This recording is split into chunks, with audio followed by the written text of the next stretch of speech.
tidak diketahui oleh saudara-saudara orang-orang Kristen maupun Sahabat-sahabat dimanapun berada, saya Zulkifli M. Abbas mengharapkan sahabat-sahabat semua untuk kemudian mensubscribe, like, dan juga men-share channel kita ini. Salam Tauhid, salam satu Tuhan. Ta'ala Mubisawab. Itu dari saya sedikit, Bang Krisna. Ini ada guru besar kita, abang saya, Gurunda Bang Zuma. Assalamualaikum warahmatullahi wabarakatuh. Saya serahkan abang. Waalaikumsalam warahmatullahi wabarakatuh. Masya Allah, subhanallah. Assalamualaikum warahmatullahi wabarakatuh, sahabat-sahabat sekalian, dan semangat malam warahmatullahi wabarakatuh. Saudara-saudara non-muslim dimanapun berada, jumpa lagi kita pada malam hari ini. InsyaAllah tetap dalam keadaan sehat walafiat dan dalam situasi bangga menjadi anak Indonesia. Silakan, mungkin ada materi yang berkenan untuk dibahas malam ini. Silakan aja dilanjutin tadi toh. Enak kok pencerahannya, Masya Allah, luar biasa, subhanallah. Masya Allah. Alangkah baiknya Gurunda yang menyampaikan. Ini ada saudara kita, Bang Krisna. Beliau seorang Katolik. Beliau tergoncang imannya karena melihat dua Kristus ini. Kemudian beliau ingin belajar tentang Islam. Mungkin bisa dilanjutkan. Tafadhol Bang Zuma, Bangku. Masya Allah, subhanallah. Persinggungan antara Islam dan Kristen itu seperti yang diuraikan adik saya tadi terkait dengan surah Maryam di dalam Al-Quran. Sayangnya cakupan Al-Quran surah Maryam ini mengurai kejelasan daripada fitnah yang ditujukan kepada ibunda yang suci, Bunda Maria, yang justru secara global Bible melupakan hal yang sangat fundamental ini, yang harusnya terjadi satu keadaan di mana Kristen tampil sebagai pembela terhadap ibunda Tuhan mereka. Namun sayangnya ini tidak ditemukan. Padahal yang bersinggungan langsung dengan orang Yahudi itu adalah orang-orang Kristen. Tokoh-tokoh Kristen utama, jalur utama, poros utama tadinya adalah orang yang bersinggungan dengan Yudaism, yang paham, yang tahu, yang ngerti posisi ibunda Maria di tengah-tengah pergolakan politik yang ada di tengah-tengah Bani Israel. Kristen mula-mula tahu ibu Tuhan mereka dihina, difitnah, dikucilkan, diasingkan. Tapi tak ada pembelaan sama sekali. Tak ada pembelaan. Mereka tahu ada Talmud yang menceritakan fitnahan yang begitu kejam terhadap ibunda Tuhan mereka. Tapi tak ada pembelaan. Tapi selalu mengatasnamakan ajaran kasih. Tapi kasih itu nggak nampak dari sisi ini. Ketika ibunda Tuhan mereka difitnah, dihujat, dinistakan, direndahkan, tak ada pembelaan sedikit pun. Bahkan dalam Bible mereka tuh tak ada pembelaan. Bukan hanya sekedar pembelaan dari aspek pengajaran secara teologi, tapi justru yang termaktub di dalam Bible ini, jangankan pembelaan, untuk sekedar menampilkan penghormatan seorang Yesus kepada ibu yang melahirkan dia, satu ayat pun tidak akan pernah kita temukan.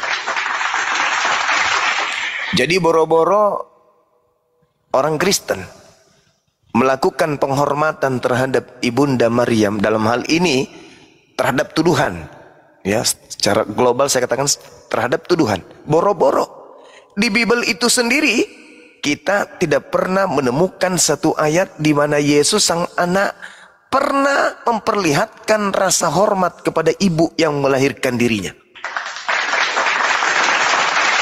Saya boleh ditunjukkan satu dalil, kalau ada orang Kristen yang mampu hadir di sini, menunjukkan kepada saya bagaimana Bible menceritakan Yesus menghormati wanita yang telah melahirkan. Ini indikasi kuat bahwasanya Yesus lahir sebagai Kristus.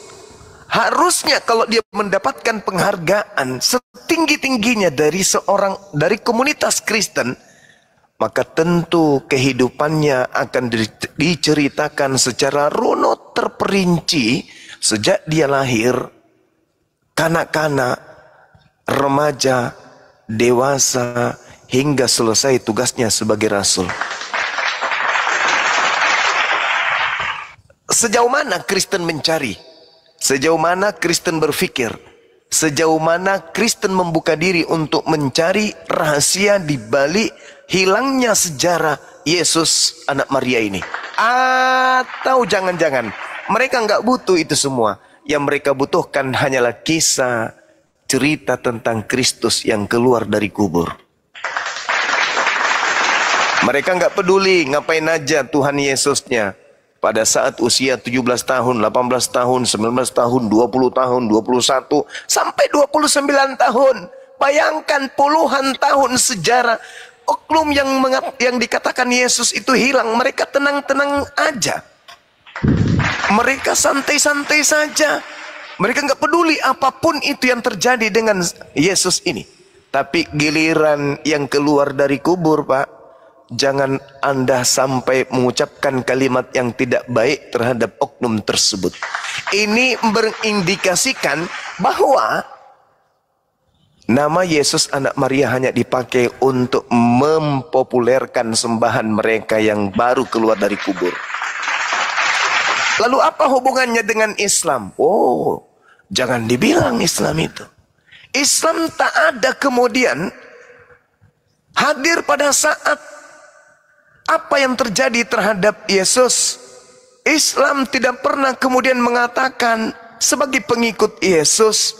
Islam tidak pernah menggunakan kitab yang konon ceritanya itu adalah rangkaian sejarah hidup Yesus. Islam jauh dari peradaban Romawi Yunani. Islam jauh dari peradaban Mesir. Islam jauh dari hebatnya orang-orang Bani Ishak, Bani Yehuda, dan seterusnya. Tapi Islam mampu menorehkan satu cerita kisah yang sangat menyejukkan dan membuat hati menjadi lega. Apa itu? Ketika kemudian Al-Quranul Karim datang menceritakan tentang wanita suci ini. Al-Quran menceritakan kepada baginda Rasulullah Muhammad sallallahu alaihi wasallam, A'udzubillahi minasyaitonirrajim. Wazkur fil kitabi Maryam izin tabasat min ahliha makanan syarqiyah.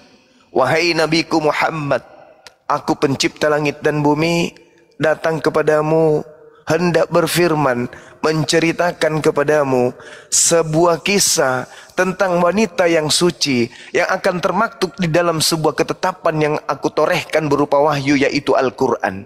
Ketika wanita hambaku yang suci ini diasingkan atau mengasingkan dari keluarganya ke suatu tempat di sebelah timur, yaitu Baitul Maqdis. Allah datang kemudian mewahyukan berita gaib. Rasulullah nggak tahu menahu tentang cerita itu. Apa kata Allah? Wahai Nabiku, ketika hambaku yang suci ini mengasingkan diri, fattakhasat min dunihim hijaba, lalu dia memasang tabir yang melindungi diri dia dari orang-orang. Lalu pada saat itu, wahai Nabiku, fa arsalna ilaiha ruhana fatamatsala laha basyaran sawiyya. Aku lalu mengutus Roh Kudusku kepadanya, maka Roh Kudusku menampakkan diri di hadapannya dalam bentuk manusia yang sempurna. Qalat inni a'udzu birrahman minka in kunta taqiyya. Lalu wanita suci itu berkata kepada Roh Kudusku yang aku utus, sungguh aku berlindung kepada Tuhan yang Maha Pengasih terhadapmu jika engkau adalah orang yang bertakwa. Apa kata Roh Kudusku, wahai Nabiku Muhammad?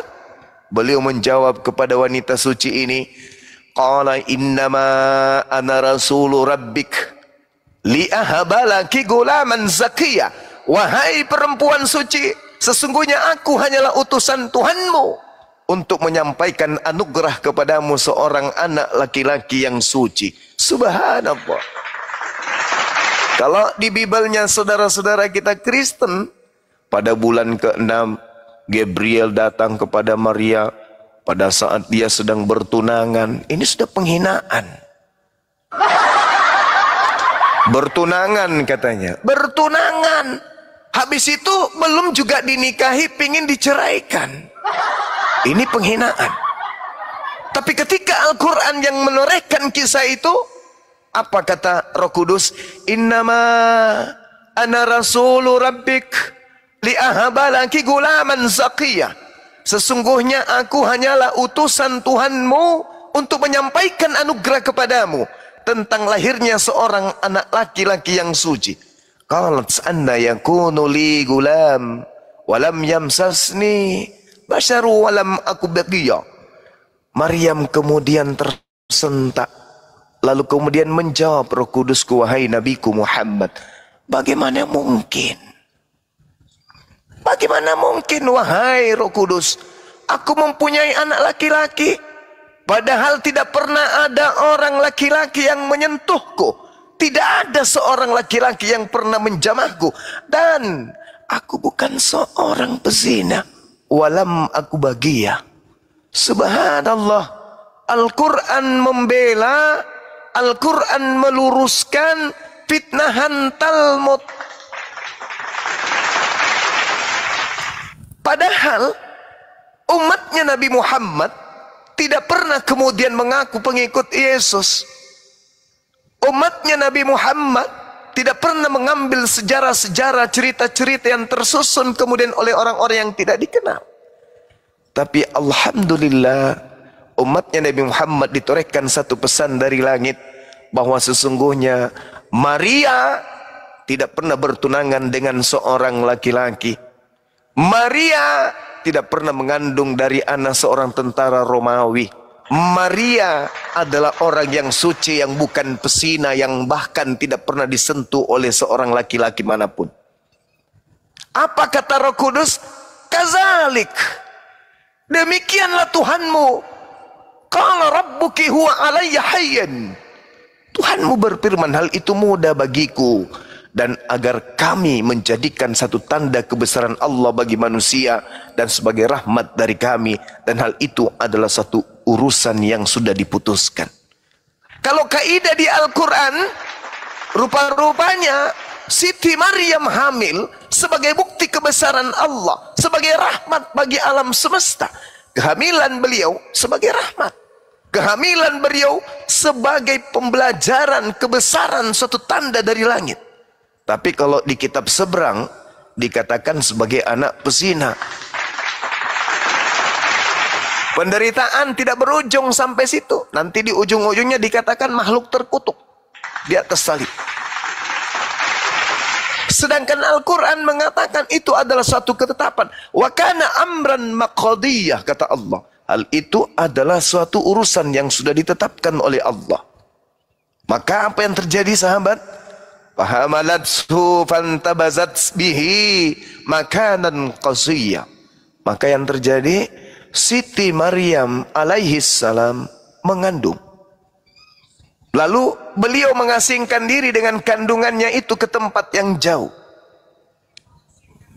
Setelah kemudian rasa sakit melahirkan memaksanya untuk bersandar pada sebuah pohon, lalu kemudian Maryam mengatakan, wahai betapa baiknya aku mati sebelum ini, dan aku menjadi seorang yang tidak diperhatikan dan dilupakan. Itu kata Maryam. Lalu kemudian Roh Kudus menyeru kepadanya. Apa kata Roh Kudus? Fanadaha min tahtiha alla tahzani qad ja'ala rabbuki tahtaki sariyah. Kata Allah, kata malaikat, kata Roh Kudus, jangan, kata Roh Kudus, jangan engkau bersedih hati. Sesungguhnya Tuhanmu telah menjadikan anak sungai di bawahmu.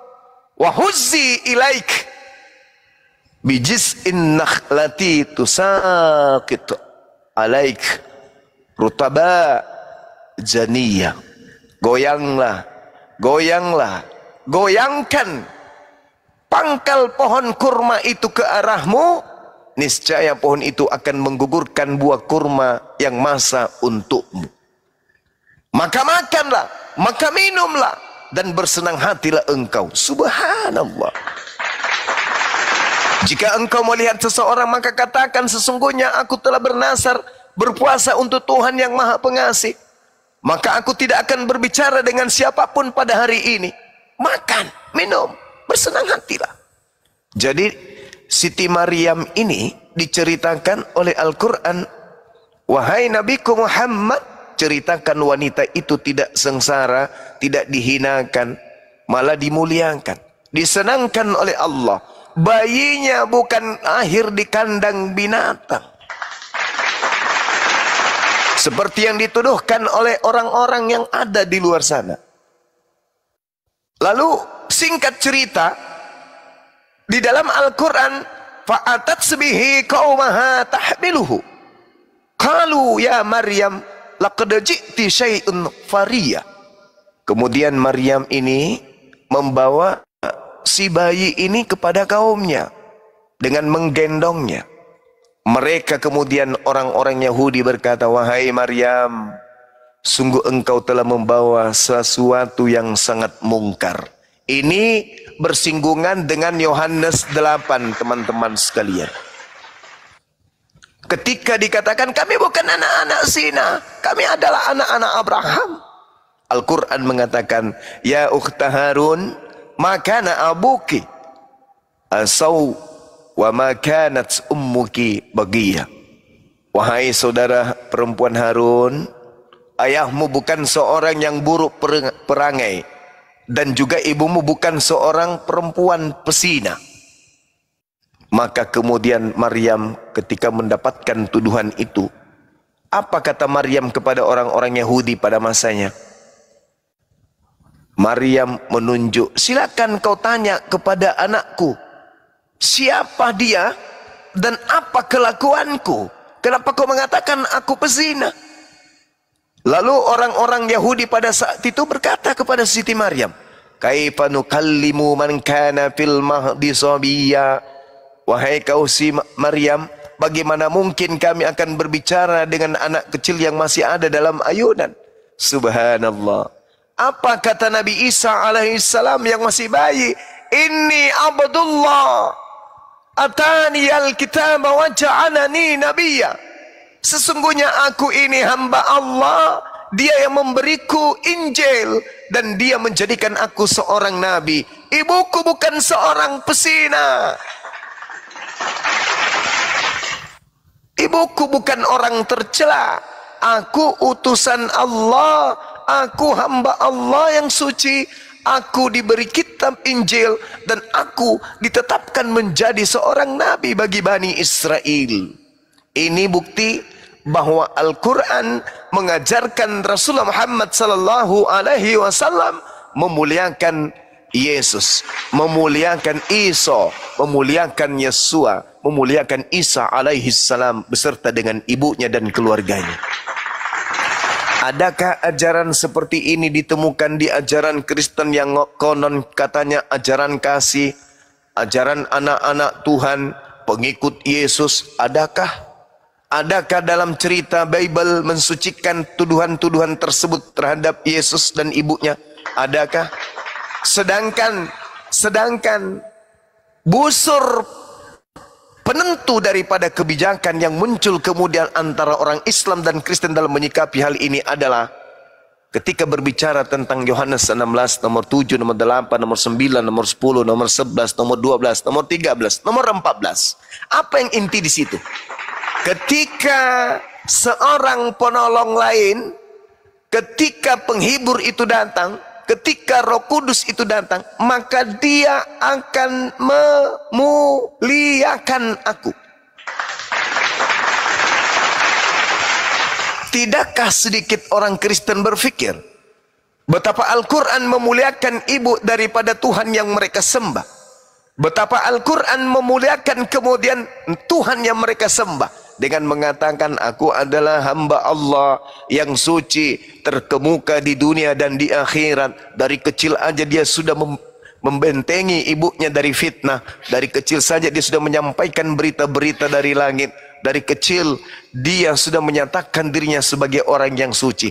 Malah dikatakan begini, wa barran biwalidati walam yaj'alni jabbaran syaqiyya, dan aku berbakti kepada ibuku dan dia tidak menjadikan aku sebagai orang yang sombong. Malah dikatakan dalam dalil Al-Quran bahwasanya Nabi Isa alaihi salam itu diberkati dimanapun beliau berada, dan beliau hanya mengajarkan kemudian kepada Bani Israel untuk senantiasa menyembah hanya kepada Allah, Tuhanku dan Tuhanmu. Wa innallaha rabbi wa rabbakum wa rabbukum fa'budu hadza siratum mustaqim. Ini ajaran Nabi Isa alaihi salam kepada kemudian orang-orang Yahudi. Nah, ini tidak didapatkan kemudian. Bagaimana Nabi Isa menceritakan dirinya, bagaimana Allah menceritakan dirinya dalam Al-Quran, wa ja'alani mubarakan aina ma kuntu, dan Allah menjadikan aku sebagai seorang yang diberkahi, yang disucikan di mana saja aku berada. Saya ulang, nabiku menerima informasi dari langit. Wahai nabiku Muhammad, sampaikan ke seluruh penjuru bumi, utusanku yang lahir tanpa ayah di tengah-tengah Bani Israel adalah utusanku yang aku berkahi dimanapun dia berada. Al-Quran surah Maryam ayat 31, wa ja'alani mubarakan aina ma kuntu. Dikatakan di dalam Yohanes 16, 13, 14, apabila seorang penolong itu yang lain itu datang, maka dia akan memuliakan aku. Apa yang dikatakan oleh Al-Quran? Allah yang mengutusku menjadikan aku seorang yang diberkahi, diberkati dimanapun aku berada. Makanya sering kita bawa tema Kristus itu, Yesus itu, salib itu berkat atau kutuk. Sehingga Al-Quran mengatakan, aku Nabi Isa yang lahir tanpa ayah, tidak pernah aku dikutuk. Baik itu di gunung, baik itu di bukit, di danau, dalam rumah, di luar rumah, dimanapun aku berada, baik di atas pohon, di atas salib, aku selalu diberkati. Berarti sudah bertentangan dengan pola yang ada di Kristen.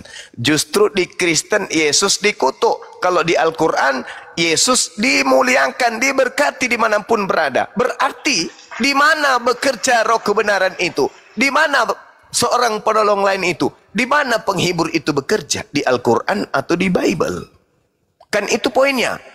Wa ja'alani mubarakan aina ma kuntu. Ketika penolong itu lain, ketika seorang penghibur itu datang, ketika Roh Kudus itu datang, maka dia akan memuliakan aku.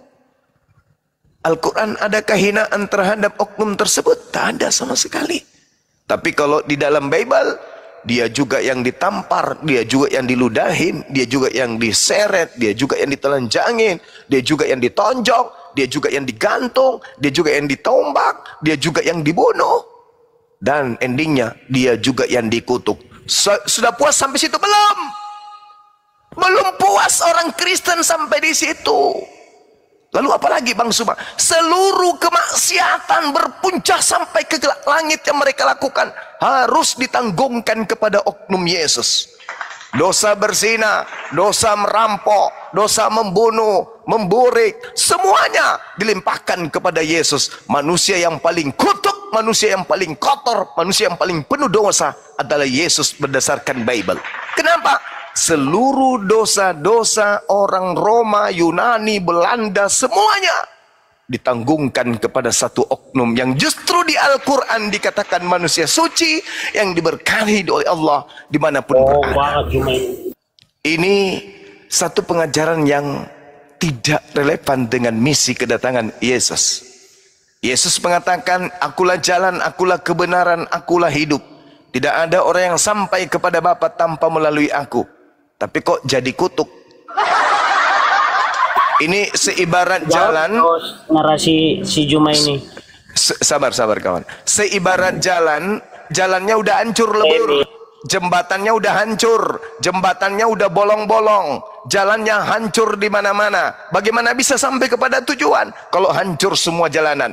Dia dikutuk, bagaimana bisa orang yang dikutuk menghantarkan manusia kepada Sang Yang Maha Suci? Bukankah untuk selamat sampai ke pencipta langit dan bumi yang Maha Suci harus melalui sesuatu yang suci? Bagaimana mungkin bisa mencapai kepada puncak kesucian kalau jalan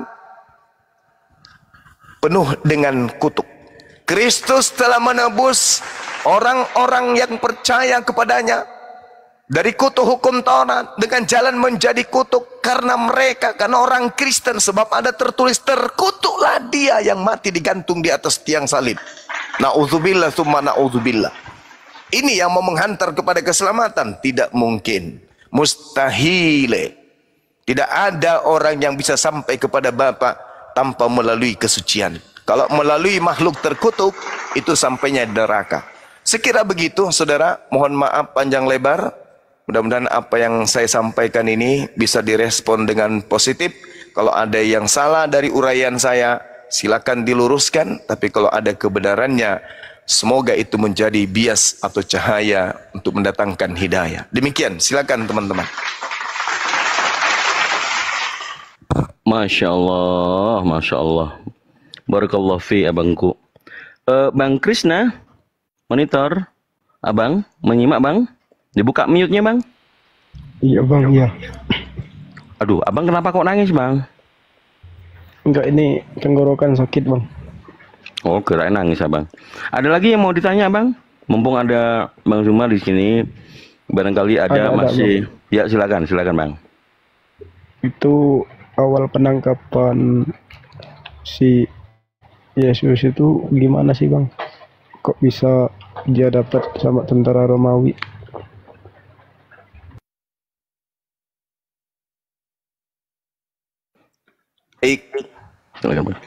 Kalau pola di dalam Al-Quran dikatakan fakhtalafal ahzab mim bainihim fawailul lilladzina kafaru mim mashhadi yaumin azim, maka berselisihlah golongan-golongan yang ada di antara mereka, yaitu Yahudi dan Nasrani, maka celakalah orang-orang kafir pada waktu menyaksikan hari yang agung. Asmi' bihim wa absir yauma ya'tunana lakiniz zalimuna al-yawma fi dalalim mubin. Alangkah tajam pendengaran mereka dan alangkah terang penglihatan mereka pada hari mereka datang kepada kami. Tetapi orang-orang zalim pada hari ini di dunia berada dalam kesesatan yang nyata. Maka Nabi Muhammad diminta oleh Allah untuk turun mewariskan pengajaran peringatan kepada mereka untuk menjauhi cerita-cerita yang tidak sesuai dengan pola yang seharusnya. Maka karena itulah kemudian ketika diceritakan tentang adanya penyaliban, pembantaian, Al-Quran kemudian menolak itu kalau itu terjadi terhadap hamba Allah yang maha suci, hamba Allah yang suci, yang diutus dari yang maha suci. Nah, terkait dengan pertanyaan saudara, itu berarti kita harus mengungkap tabir rahasia yang muncul di dalam Bible. Kenapa bisa kemudian orang suci yang datang yang diutus oleh Tuhan untuk menyelamatkan domba-domba sesat dari Bani Israel, kok justru ditangkap? Mau ngapain ditangkap itu? Kalau kita melihat dan berbicara mengenai Yesus, maka sandaran kita itu wajib hukumnya cerita yang ada pada TKP. Jangan pada surat kabar robek yang menceritakan tentang hal yang dimana wartawannya sendiri tidak hadir pada saat itu. Tapi yang harus kita olah di sini adalah pemberitaan yang terjadi pada tempat terjadinya perkara. Kita lihat saudara, silakan Anda buka kitab saudara, Yohanes 11, nomor 45 sampai nomor 57. Apa yang mendasari kemudian penangkapan ini terjadi? Rupa-rupanya yang mendasari penangkapan harus terjadi terhadap Yesus adalah unsur politik, ekonomi. Kita lihat di data nomor 45 sampai 57. Saya baca pelan-pelan. Banyak di antara orang-orang Yahudi yang datang melawat Maria dan menyaksikan sendiri apa yang dibuat oleh Yesus. Di antara mereka kemudian percaya kepada Yesus. Tetapi ada yang pergi kepada orang Farisi dan menceritakan kepada mereka apa yang telah diperbuat Yesus. Lalu imam-imam kepala dan orang-orang Farisi memanggil mahkamah agama untuk berkumpul. Dan mereka berkata, apakah yang harus kita perbuat? Sebab Yesus ini telah membuat banyak mukjizat. Apabila kita biarkan Yesus, maka semua orang akan percaya kepadanya. Dan kalau itu terjadi, maka orang Roma akan datang dan akan merampas tempat suci kita serta bangsa kita. Ini poinnya. Jadi Yesus melakukan banyak mukjizat, termasuk membangkitkan saudara Maria, yaitu Lazarus, dari kematian. Orang takjub, orang terheran-heran. Ini siapa ini, kok hebat kali? Orang mati pun dibuatnya kemudian hidup. Kenapa turun bapaknya? Gak apa-apa, kita lanjut sedikit ya teman-teman. Lalu kemudian mereka yang terheran-heran ini melapor kepada orang-orang Farisi. Lalu orang Farisi ini mendatangi mahkamah agama. Tok tok tok tok, masuk. Kami dari organisasi Partai Farisi ingin melapor komandan. Ada apa? Kami sudah menemukan ada si Pitung, jago silat, jago kungfu. Kenapa dia? Wih, orang mati pun dibangkitkan paman. Masa sih? Bahaya itu. Jadi apa yang harus kita lakukan? Kita harus memanggil kemudian mahkamah agama. Kita panggil kemudian orang-orang yang ada, ya, termasuk mereka yang kemudian menjadi pemegang keputusan, yaitu imam besar. Maka terjadi mereka kemudian rapat kilat. Ini nggak bisa dibiarkan ini. Udah banyak cerita-cerita si Pitung bahwa dia banyak mempengaruhi orang-orang untuk melakukan kemudian pemberontakan. Kumpul. Maka dibunyikanlah semua tiang listrik. Tang tang tang tang tang, kumpul, kumpul, kumpul. Maka kumpul mahkamah agama, kumpul imam-imam kepala, kumpul juga orang-orang Yahudi, ahli kitab, orang Farisi, para penggawa-penggawa datang semuanya. Ada yang brewoknya dari atas ke bawah, ada yang dari bawah ke atas. Kumpul. Apa yang harus kita lakukan? Ini kalau dibiarkan ini bahaya ini, bahaya ini. Bahaya ini.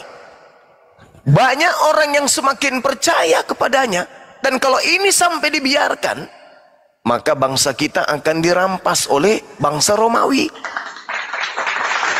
Maka pemimpin mereka kemudian mengangkat suara. Apa katanya? Kalian ini tidak tahu apa-apa. Kalian tidak insaf bahwa lebih berguna bagimu jika satu orang mati, yaitu Yesus, untuk bangsa kita, daripada seluruh bangsa kita ini binasa. Lebih baik satu orang Yesus mati daripada seluruh bangsa kita ini binasa. Apa yang mendasari pernyataan imam kepala ini keluar? Yang mendasarinya apa? Binasa karena dosa waris kah?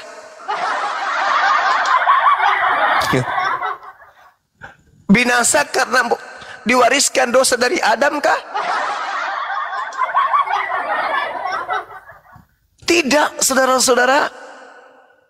Kayafas, imam besar, pemimpin tertinggi pada masa itu, mengatakan adalah lebih baik satu orang ini mati daripada seluruh bangsa kita ini binasa. Kenapa binasa? Bukan karena dosa waris, Cak Ayu, tapi binasa karena bangsanya dirampas oleh bangsa Romawi. Jauh sekali, jauh. Jadi ajaran Kristus yang muncul kemudian dengan ajaran yang nanti muncul, jauh perbedaannya antara langit dan kandang ayam kampung. Kenapa bisa demikian? Loh, satu takut mereka mati karena dibunuh sama Romawi, yang satu takut mati karena dosanya Adam. Kan nggak nyambung kan?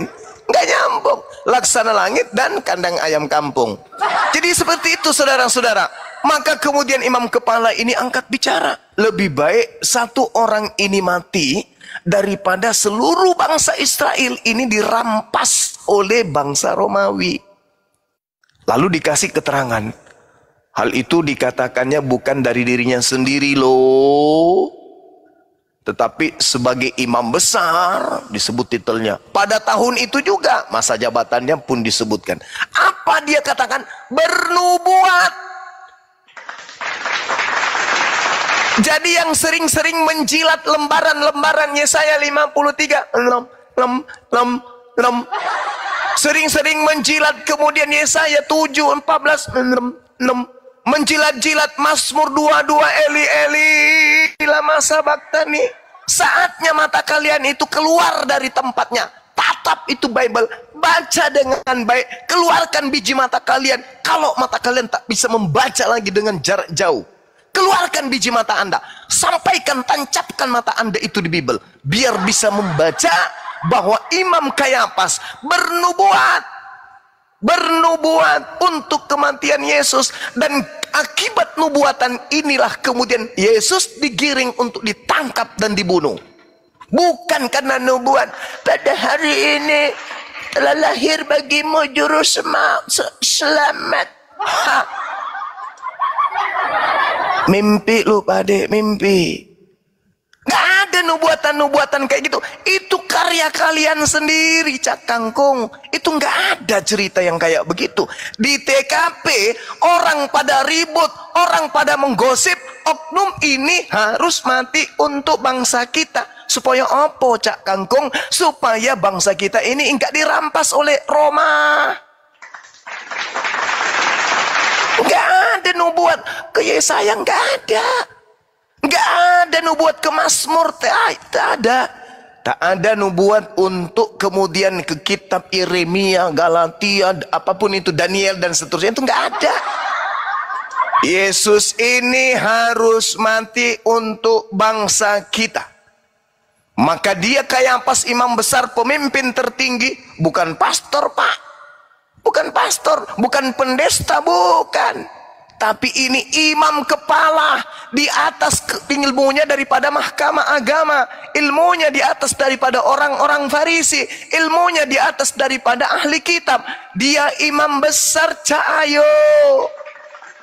Bernubuat. Apa nubuat? Yesus harus mati untuk bangsa kita. Dan bukan hanya untuk bangsa kita saja, tetapi juga untuk mengumpulkan dan mempersatukan anak-anak Elohim yang sudah bercerai-berai. Endingnya apa? Endingnya apa, teman-teman? Mulai hari itu mereka sepakat. Titik 2, koma pembuka, untuk membunuh Yesus, koma penutup titik. Apa kesimpulannya bagi orang waras? Orang waras ya, orang gila pasti marah dengar ini. Apa kesimpulannya bagi orang waras? Oh, sekali lagi.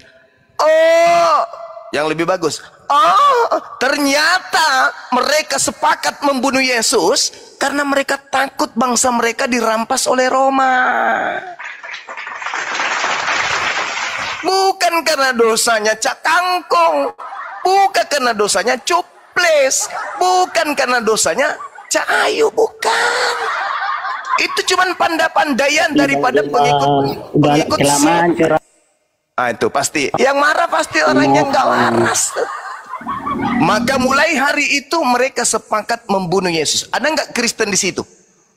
Oh, sekiranya Kristen di situ ada, para pendeta ada di situ dengan pastor, dia akan teriak nih. Tunggu. Kalian salah.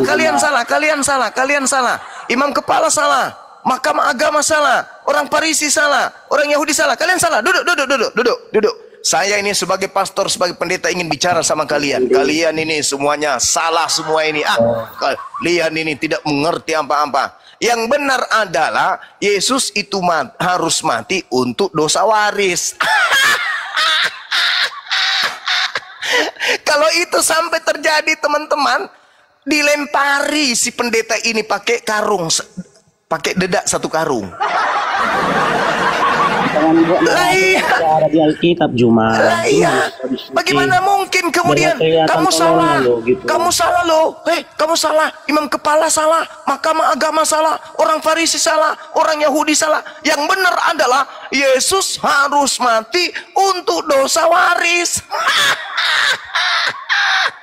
Sampai gigimu lorong 2 meter, tidak akan mungkin bisa itu lolos. Ini mahkamah agama yang ngomong, Cak Ayu. Ini orang-orang Farisi, imam kepala yang angkat bicara, bahkan bernubuat. Tahun ini juga Yesus harus mati untuk bangsa kita, karena kalau dia tidak mati, maka bangsa kita dan tempat suci kita akan dirampas oleh bangsa Roma. Di mana itu Juma tertulis Juma? Jangan kau suka memframing Alkitab. Buka ayatnya Juma. Tampilkan ayatnya. Oh, itu nggak ada. Kesalahanmu di situ. Kamu sering memframing, bikin cerita sendiri Alkitab Juma. Jadi itu nggak ada cerita itu.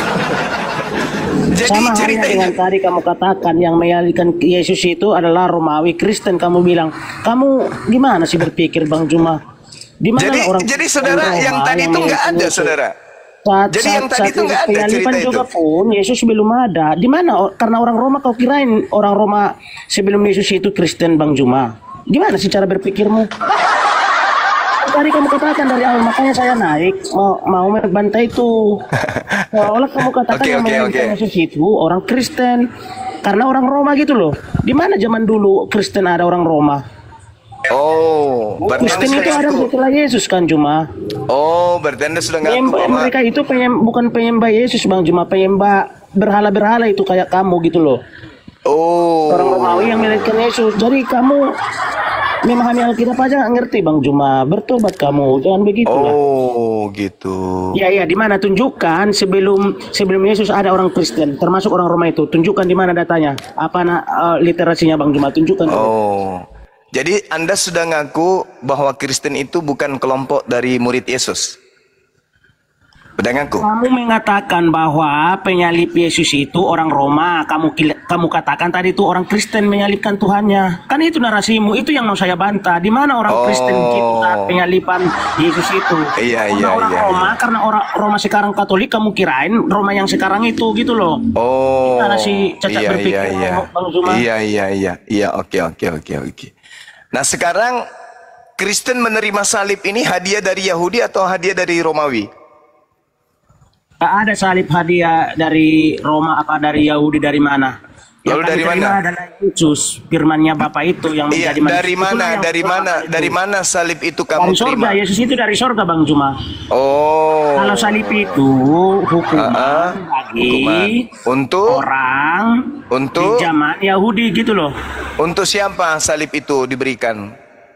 Oke, Alkitab mencatat bahwa itu buat orang yang melakukan kesalahan besar. Orang-orang yang terkutuk gitu loh. Yang dianggap kelakuannya terkutuk gitu loh Bang Juma. Iya.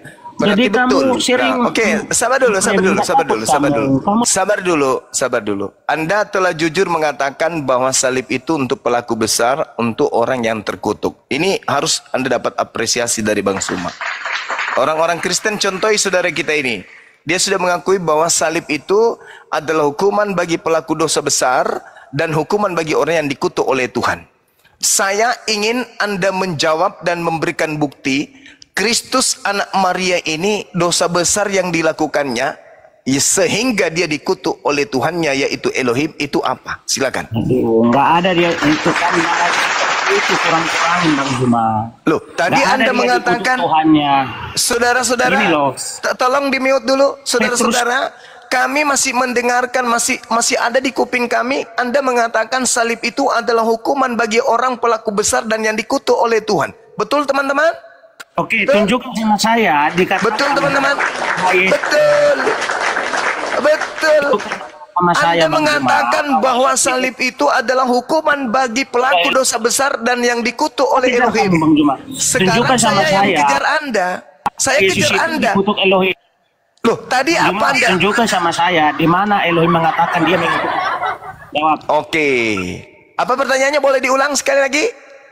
Kamu mengatakan tadi bahwa Yesus itu Tuh, Elohim yang untuk Yesus di mana itu Bang Juma? Oke, baik, baik, baik. Jadi gini, saudara. Saya mendengarkan dari lisan Anda sendiri. Ayat mana? Di Sabar, mana sabar, dia- sabar, sabar, sabar, sabar. Anda enggak Tunjukkan kebelet, ayatnya. Anda enggak kebelet haid kan? Sabar dulu ya.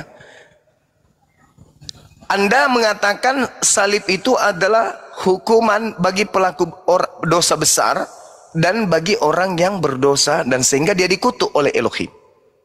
Itu jawaban Anda tadi. Di sana Juma, kau jangan menambah-nambahin Alkitab Bang Juma. Di mana? Di mana dikatakan di sana baik perjanjian lama apa baru bahwa di salib itu dikutuk oleh Elohim? Loh, Jawab dulu. tadi Anda mengatakan salib itu adalah hukuman bagi pelaku dosa besar yang dikutuk oleh Elohim. Betul tidak? Tidak ada saya katakan dikutuk, tapi bagi orang yang Betul, betul, Gitu betul. loh. Kamu mau ngirutin jidatmu ke Gimana ke ini, Juma, teman-teman? dia pintar kamu. Gimana ini, sahabat-sahabat semua? Tadi kita mendengarkan beliau ngomong, kutuk salib itu adalah hukuman bagi pelaku dosa besar dan yang dikutuk oleh Elohim. Kami mendengarkan itu. Di mana di sana dikata? Oke, nanti putar ulang. Di mana saya katakan dikutuk Elohim, Bang Juma? Jangan kau nambah-nambahin. Sekarang kalau begitu saya tanya, kutuk salib itu hukuman untuk siapa? Aku tanya dulu. Untuk manusia.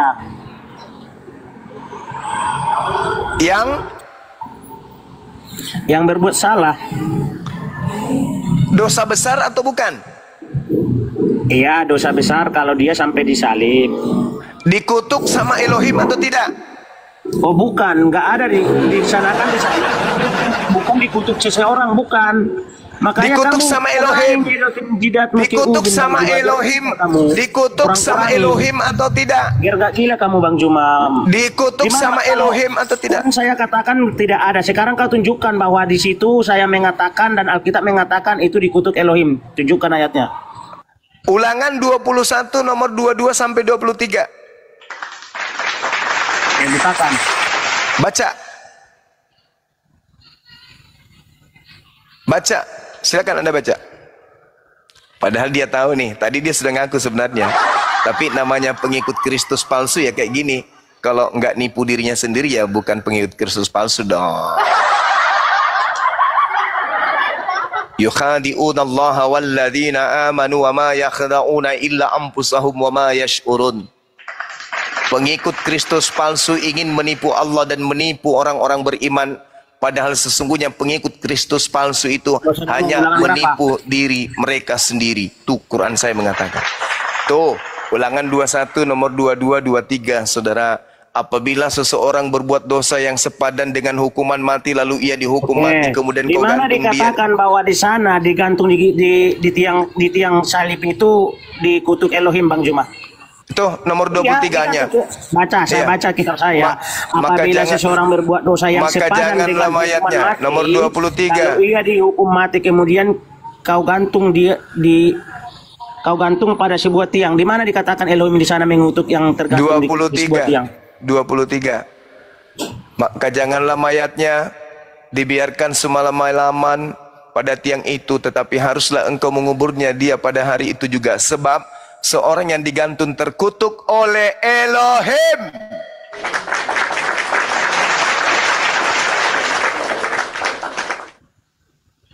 Sampai sini Anda masih mau nipu diri? Di mana? Atau Anda mau Dibatin dulu kan di. Oh depannya belum itu loh. Jawab nggak ada loh Nah, sono dikatakan gitu. Ini kalau penyembah Kristus palsu pasti begini. Selalu nipu diri sendiri. Di situ sudah jelas-jelas tertulis dikutuk oleh Allah. Cuman saya menghargai ente karena ente menggunakan kitabnya Yahudi, maka saya katakan Elohim. Kalau Anda menggunakan kitab Yunani, saya mengatakan dewa. Orang yang dikutuk oleh Elohim, jangan kau biarkan mayatnya semalam-malaman di atas tiang sampai menyentuh tanah yang diwariskan Tuhanmu kepada nenek moyangmu. Jadi, kalau anak Maria ini suci dari dosa, berarti bukan dia yang disalib. Anak Maria ini tidak dikutuk, dia malah dikasihi. Berarti yang disalib itu bukan dia. Apa dosa Yesus yang Yesus lakukan sepadan dengan hukuman mati? Ada. Nggak ada. Dosa apa yang Yesus lakukan sampai dia dikutuk oleh Bapa yang mengutusnya? Tak ada. Berarti yang disalib, yang disembah Kristen ini siapa? Kristus juga. Tapi bukan Kristus anak Maria, tapi Kristus Sibilisis. Sadar kawan, sadar. Jangan kau fitnah Yesus itu pelaku dosa. Jangan kau fitnah Elohim telah mengutuk Yesus anak yang disucikannya. Jangan.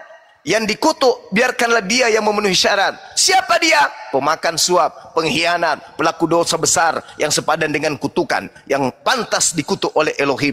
Jangan kau dudukkan Yesus manusia suci itu di situ, jangan. Jangan kau kotori dia. Dia adalah manusia yang suci, lahir karena Roh Kudus, tak pernah ternodai dengan dosa setitik pun. Dan dia adalah uang yang ceramah gimana ini? Ceramah dongeng terus dia, Fandi. Ya sudah, kalau begitu. Oke, sekarang kau yang bicara selama 10 jam untuk membuktikan bahwa Yesus anak Maria punya dosa besar yang sepadan dengan kutukan Elohim. Silakan, saya tunggu. Jangan ada yang berbicara selain ente. Kalau ada yang berbicara selain ente, ku timpuk mulutnya pakai emas batangan. Silakan, lu yang ngomong. 10 jam untuk membuktikan bahwa Yesus punya dosa yang sepadan dengan kutukan oleh Elohim. Silakan. 1, 2, 3. Kau bernarasi dari tadi Bang Zuma, udah congor menambah-nambahin Alkitab gitu loh. Gak ada dikatakan di sana yang tergantung yang salib itu diketuk Elohim. Itu namanya Alkitab itu. Berbicara Yesus ya, itu kan Yesus bahkan difitnah dalam hal itu gitu loh, bahwa Yesus mengaku dirinya anak Allah. Orang ini Mas, ntar dulu kan dia ada orang saya.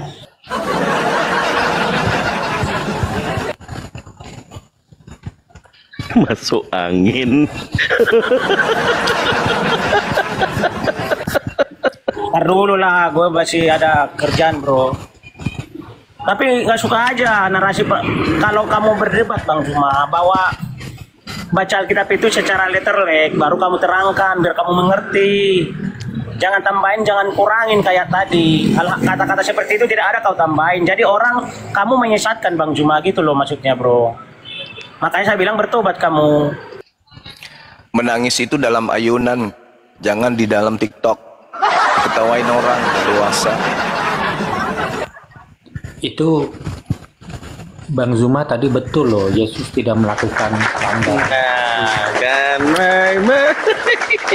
ya nggak masuk angin ini Kojiro ini, aman ya. Bang Zuma betul, Yesus tidak melakukan pelanggaran apapun yang setimpal dengan hukuman mati. Betul itu Bang Zuma.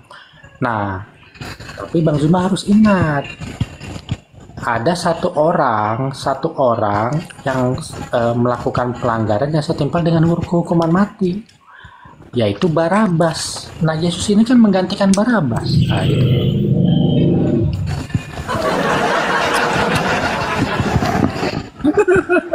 Apa orang-orang ini? Sakit perutku. Berarti kalau yang disampaikan saudara Kanjilo ini betul, maka Keluaran 23 nomor 7 nomor 8 itu harus dirubah. Bunuhlah orang yang tidak berdosa, bunuhlah orang yang benar, sebab aku Tuhan akan membenarkan pelaku dosa. Itu kalau benar Kajiro ini. Tapi dalilnya tidak begitu. Dalilnya jangan kau membunuh orang yang benar, jangan kau membunuh orang yang tidak bersalah, sebab aku Tuhan tidak akan membenarkan orang yang bersalah. Dengan kata lain, jangan kau bunuh Yesus, sebab aku Tuhan tidak akan pernah membenarkan orang-orang Kristen. Itu yang betul. Maka kembali kepada pola awal, bahwa kutuk itu, salib itu hanya berlaku bagi mereka yang melakukan dosa besar yang sepadan dengan hukuman mati akibat kutukan Tuhan. Pertanyaannya, apa dosa Yesus kami?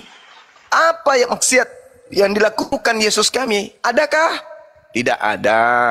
Berarti Kembalikan Yesus kami.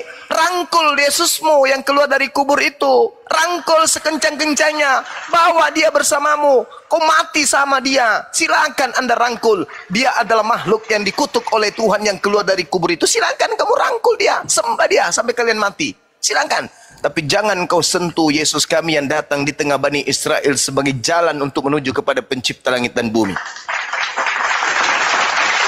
Silakan Anda dengan Kristus kalian. Silakan. Ponjilo. Tadi Bang Zuma itu nggak ngedongeng loh tadi loh. Itu benar.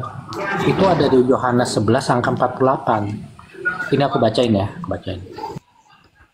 Apabila kita biarkan dia, maka semua orang akan percaya kepadanya, dan orang-orang Roma akan datang dan akan merampas tempat suci kita serta bangsa kita. Pertanyaan aku Bang Zuma, ini Yesus ini siapa? Yesus ini muridnya cuma 12. Kenapa imam-imam kepala itu bisa mengatakan nanti gara-gara Yesus ini nanti Roma ini akan meluncurkan operasi militer menyerang kita? Apa ini? Apa spesialnya Yesus loh?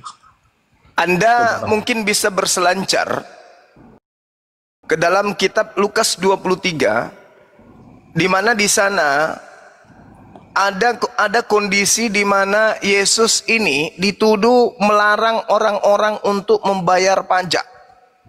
Coba Anda lihat di dalam Lukas 21 nomor bukakan ayatnya, 23. kita lawan teman-temannya. Ini juga satu penjual cendol. Diam aja kau. Giliran mencret kau ada tamu. Giliran saya ngomong sama Kak Jilo kau Ya, kan saya bicara. masih buka Ya usaha. udah kau diam dulu kalau gitu. Kau benerin itu celana dalammu, kau benerin dulu. Ngomong aja nyerocos, ilmu tak ada. Diam udah. Lukas berapa? Oh no. Udah. Lukas berapa? Lukas 23 nomor 1 nomor 2 tak bacain. Lalu bangkitlah seluruh sidang itu dan Yesus dibawa menghadap Pilatus. Di situ mereka mulai menuduh Yesus. Katanya, telah kedapatan oleh kami bahwa Yesus ini menyesatkan bangsa kami dan melarang membayar pajak kepada Kaisar. Ini khawatir mereka. Kekhawatiran mereka kalau orang semakin... Sabar dulu. Sudah dulu kau Subaidah. Ku cakar juga mulut kau nanti. Jadi mereka mengatakan kalau Yesus ini dibiarkan merajalela untuk memberikan mukjizat-mukjizat, orang semakin banyak percaya kepadanya. Dan kalau orang semakin banyak percaya kepadanya, maka orang-orang akan terpengaruh. Kalau orang terpengaruh, mereka tidak akan bayar pajak. Kalau mereka tidak punya bayar pajak, kita tidak punya upeti untuk Kaisar. Kalau kita tidak punya upeti untuk Kaisar, maka Roma akan datang menghancurkan bangsa kita. Itu polanya. Iya, Makanya gitu berilmu. Gini loh Bang, ini Yesus ini kan ibarat orang yang punya IG followernya cuma 12. Kalaupun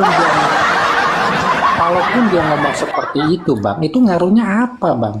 Dia cuma La ngomong haula wala quwata illa billah.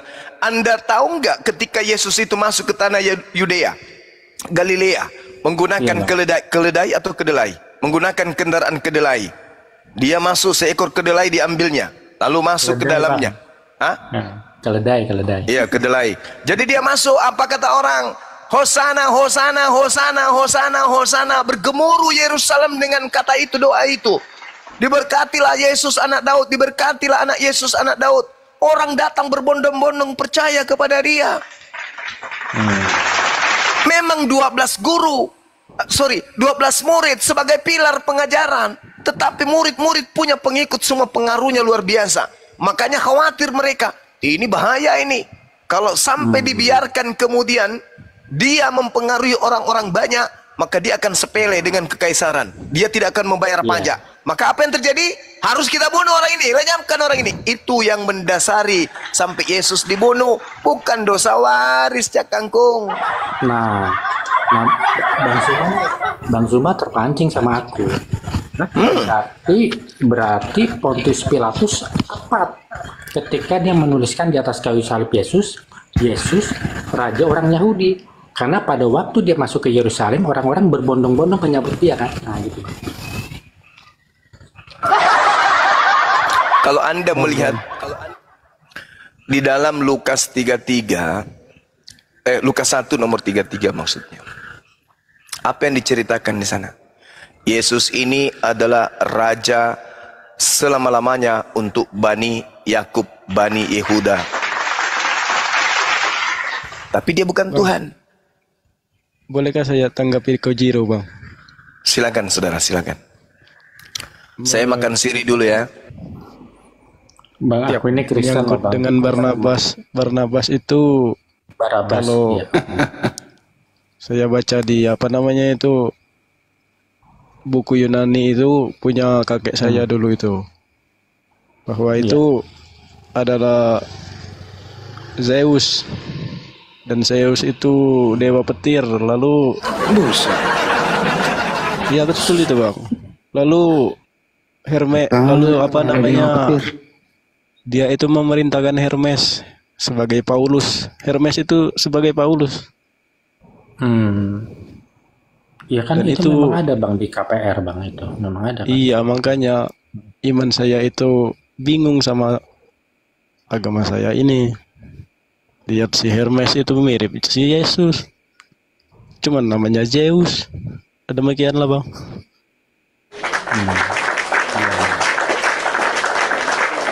Gara-gara RK ini banyak orang mualaf nanti gara-gara RK nih.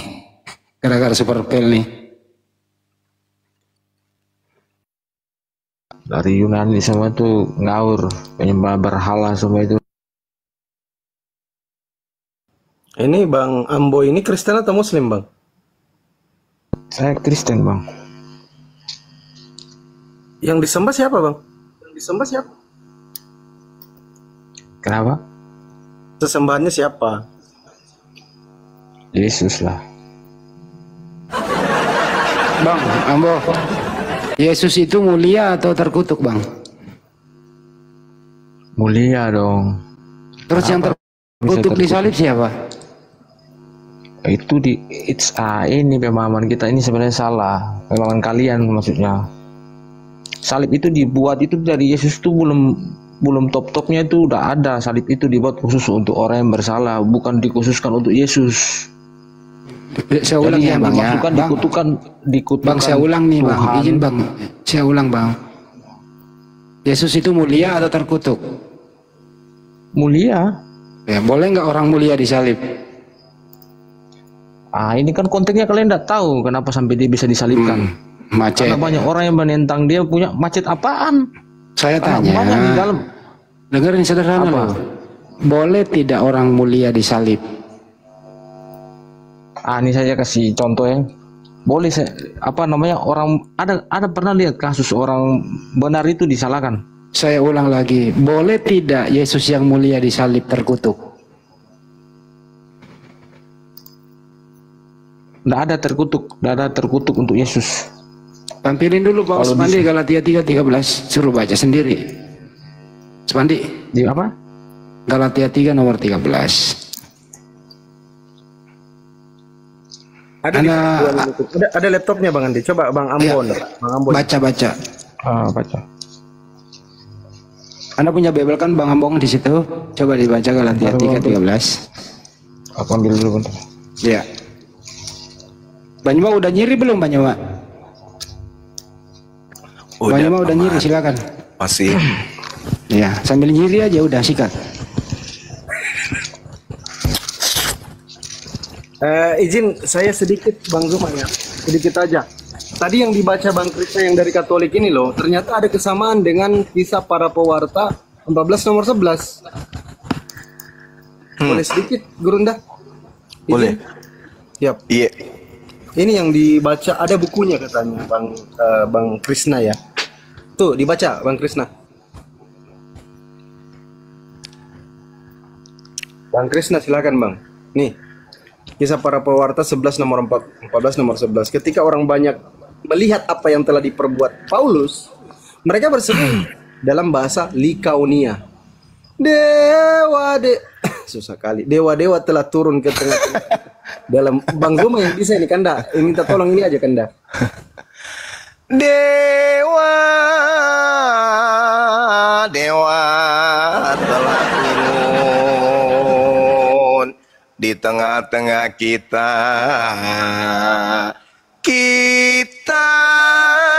dalam dalam rupa manusia. Nah, ini ada kaitannya dengan apa?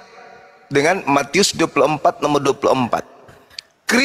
Kristus palsu dan nabi-nabi palsu akan datang, akan banyak melakukan mukjizat sekiranya mungkin dia menyesatkan orang-orang pilihan. Kenapa kemudian orang-orang yang ada di Likaonia ini menganggap kemudian Paulus ini seperti dewa Hermes? Kenapa? Karena mukjizatnya banyak. Karena mukjizat yang dia lakukan itu banyak. Tergenapi apa yang Yesus nubuatkan. Waspadalah kepada Paulus yang banyak melakukan mukjizat.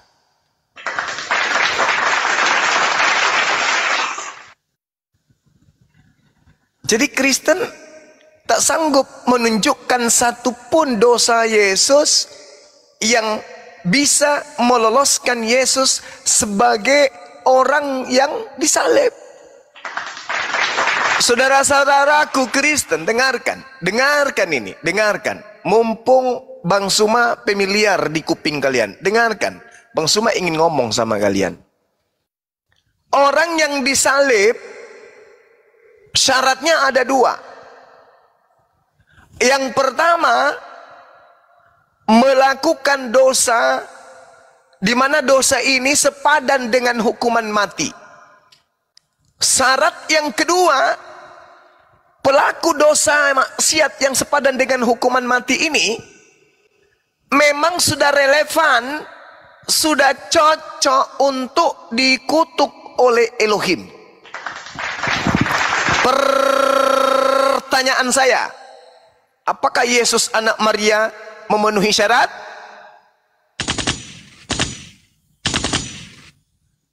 Silakan. Persekutuan Gereja se-Indonesia, silakan layangkan surat. Apakah Yesus Kristus anak Maria memenuhi syarat? Tidak, Silakan. Paman. Tidak memenuhi syarat.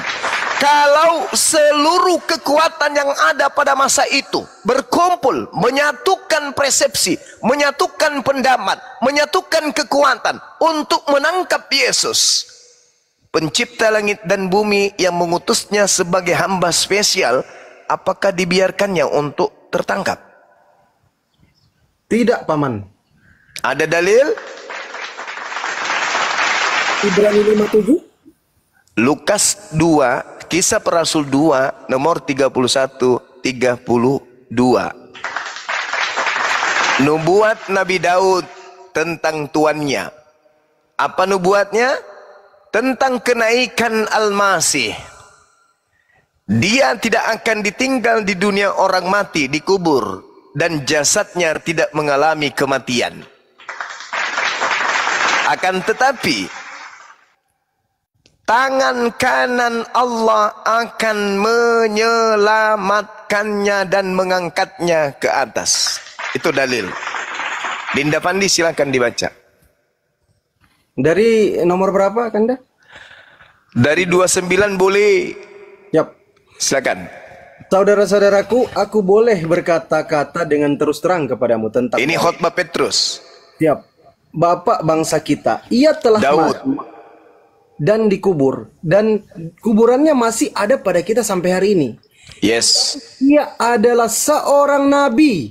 Yes. Tahu bahwa Elohim telah berjanji kepadanya dengan mengangkat sumpah bahwa ia akan angkat sumpah, sabar. Elohim telah berjanji kepadanya dengan mengangkat apa? Sumpah. Sumpah. Elohim bersumpah. Ada yang bisa mengalahkan ini? Sumpah Elohim. Apa sumpahnya? Baca. Apa sumpahnya? Baca. Bahwa ia akan mendudukkan seorang dari keturunan Daud sendiri di atas tahtanya. Terus?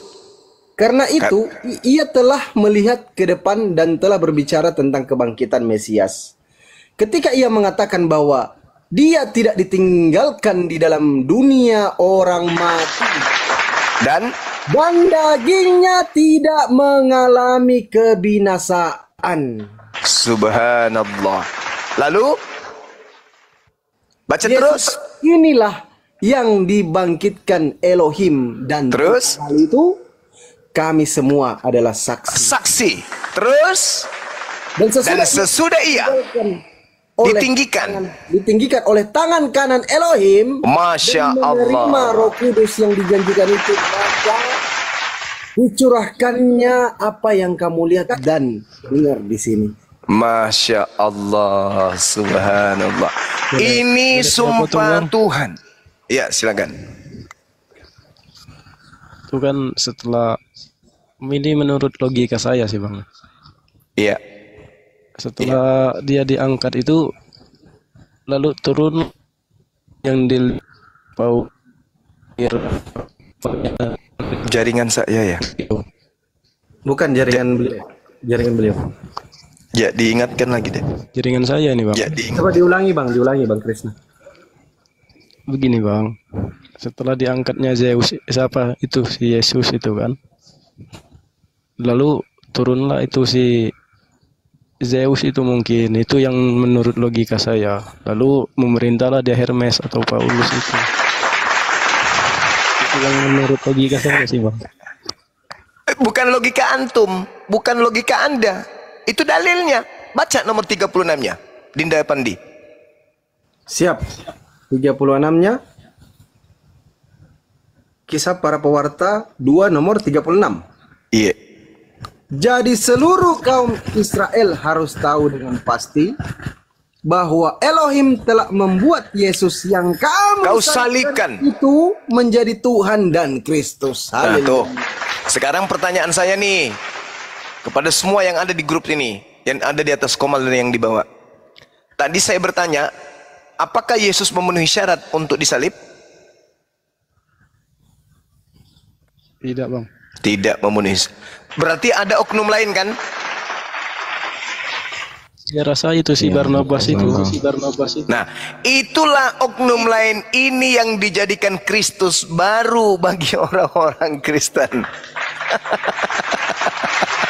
Yang dikatakan di dalam Galatia 3 nomor 13, Kristus baru ini menebus Kristen dari kutuk hukum Taurat dengan jalan menjadi kutuk karena Kristen, sebab ada tertulis, terkutuklah dia yang digantung di atas tiang salib. Jadi yang terkutuk di atas tiang salib ini adalah Kristus baru, hadiah dari Tuhan untuk mereka yang menyalibnya. Makanya di data nomor 40-nya, Dinda Pandi bisa baca? Ya. Dinda Pandi nomor 40 bisa? Silakan. Dan dengan banyak perkataan lain, ia memberi suatu kesaksian yang sungguh-sungguh dan ia mengecam dan menasihati mereka. Apa katanya? Berilah dirimu diselamatkan dari angkatan jahat ini. Jadi yang menyalib itu angkatan jahat. Yang keluar dari kubur itu angkatan jahat. Maka Petrus kemudian menasihati dan mengecam mereka.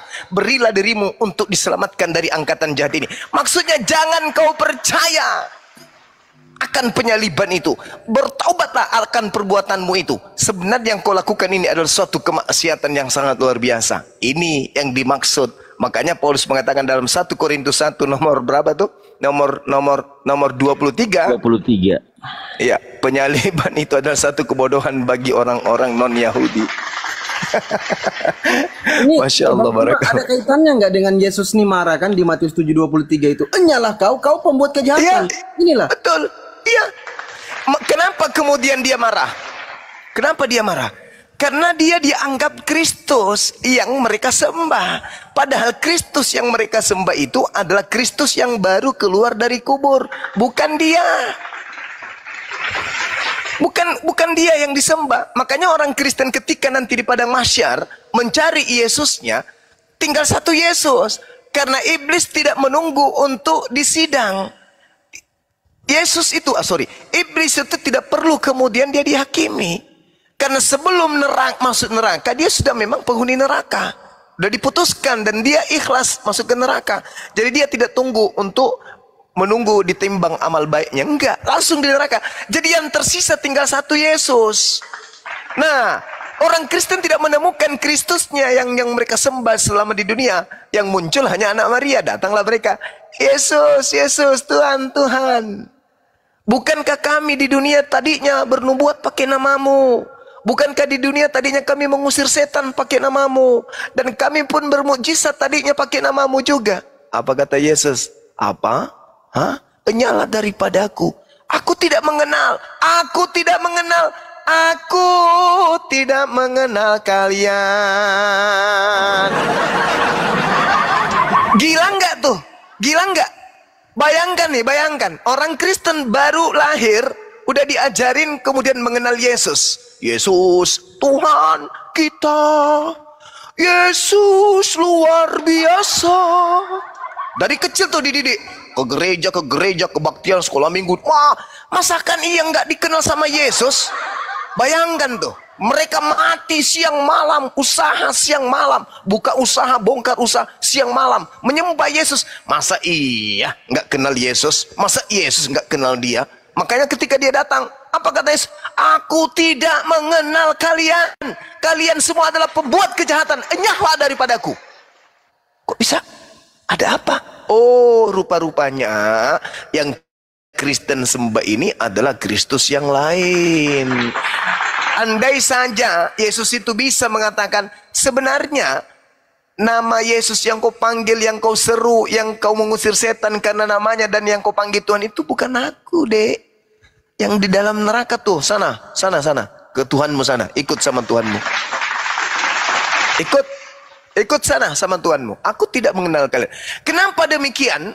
Karena Yesus sendiri mengatakan apa? Yohanes 10 nomor 27. Catat. 27 dari bab 10 kitab Yohanes.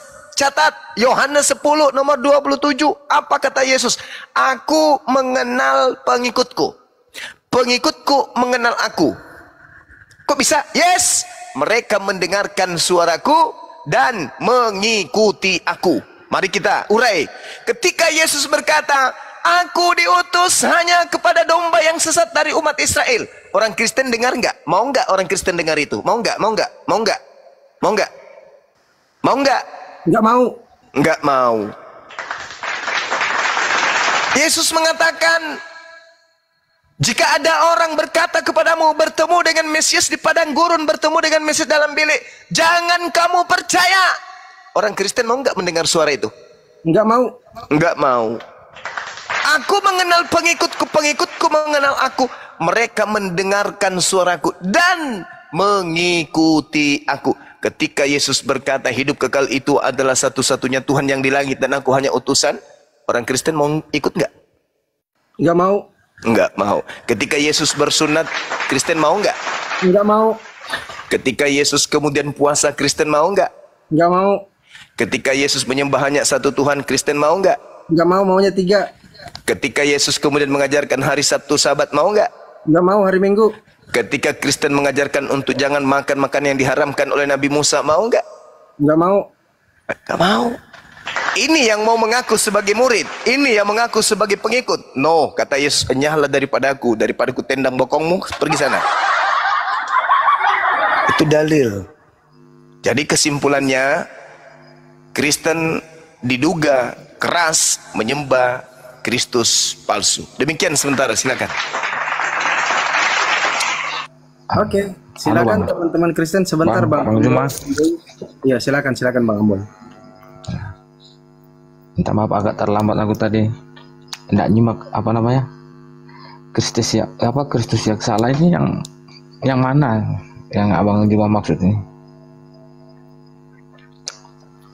Kristus yang salah. Silakan Guru. Yang di kayu salib atau yang sesudah di kayu salib atau yang mana? Yang di kayu salib, Bang. Bukan Yesus yang di kayu salib. Yesus orang suci ini tidak lolos. Berarti mungkin dia tidak disalibkan. Yes, dia nggak disalibkan. Dia diangkat langsung oleh tangan kanan Elohim ke langit. Yang disalibkan adalah orang yang diserupakan dengan dirinya. Itulah yang disembah oleh saudara-saudara kami Kristen. Apa buktinya? Ada ayatnya nggak, Bang? Ayat yang mana nih? Ayat mana? Yang menunjukkan kalau dia itu memang bukan Yesus yang asli gitu. Anda coba baca Markus 16 nomor 12. Lalu Yesus menampakkan diri kepada kedua muridnya dalam rupa yang lain. Pertanyaan saya, Yang nongol saat itu rupanya sudah lain. Apa yang Anda pahami di sini tuh?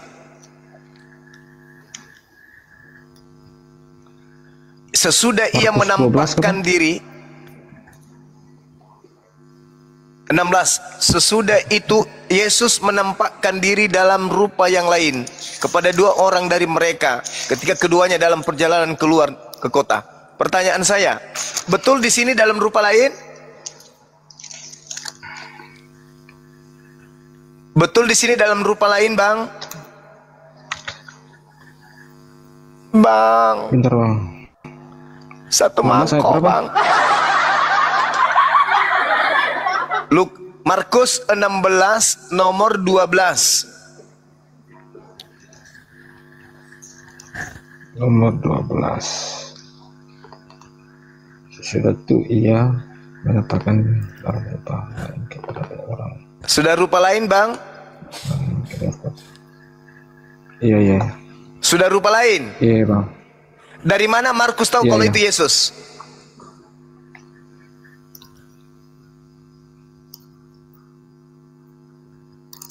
Kurang tahu juga sih. Karena itu sudah bukan Yesus.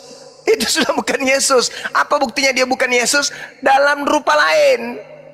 Tetapi supaya dianggap itu Yesus, maka dikatakan, maka dia Yesus menampakkan diri dalam rupa yang lain kepada kedua muridnya. Dari mana Markus tahu kalau itu Yesus? Yang kedua, Kisah Para Rasul 25 nomor 19. Mereka berselisih paham tentang seseorang yang bernama Yesus. Paulus mengatakan dia masih hidup, sedangkan yang lain mengatakan dia sudah mati. Bang, boleh saya tanya Bang Juma? Boleh. Itu Barnabas itu emang ada kitabnya ya?